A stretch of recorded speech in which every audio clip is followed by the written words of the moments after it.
1 cent from the year 1962, a coin that many people think of as ordinary and common, but in truth some rare examples of this coin have become treasures worth hundreds of millions of dollars, including reports of extraordinary values reaching an astonishing market figure of $324 million, which sounds almost unbelievable yet is tied to the unique history, minting circumstances, and rarity that make this coin one of the most remarkable pieces to ever circulate in America. To understand the 1962 1-cent Liberty Lincoln coin, we need to travel back to the history of the Lincoln cent itself. Introduced in 1909 to honor the 100th birthday of President Abraham Lincoln, the design broke new ground because it was the first regularly circulating American coin to feature the portrait of a real historical figure rather than allegorical symbols. The design by Victor David Brenner placed Lincoln's profile on the obverse side facing right, with the words "In God We Trust" at the top, Liberty to the left,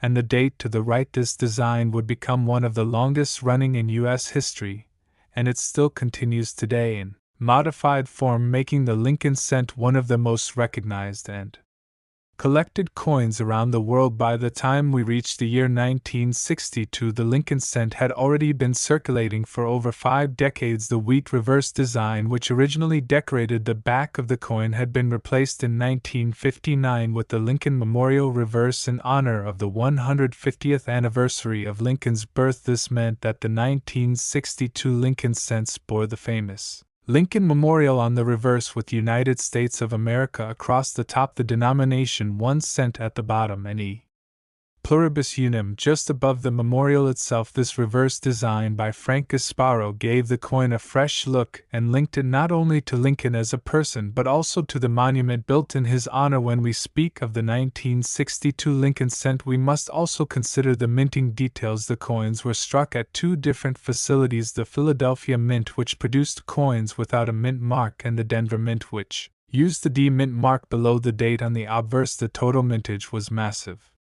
In fact, more than 2.4 billion cents were struck in Philadelphia and about 1.8 billion were struck in Denver, making it seem that these coins should be common and ordinary with so many in circulation. And yet the true value of coin collecting lies not only in how many were made but in the rarity of specific varieties and the condition of those that have survived. One of the most fascinating aspects of the 1962 Lincoln cent is the metal composition. At the time the coin was struck from an alloy of 95% copper and 5% tin and zinc, giving it that distinctive reddish-brown appearance that collectors admire because copper tends to tone over time. Coins from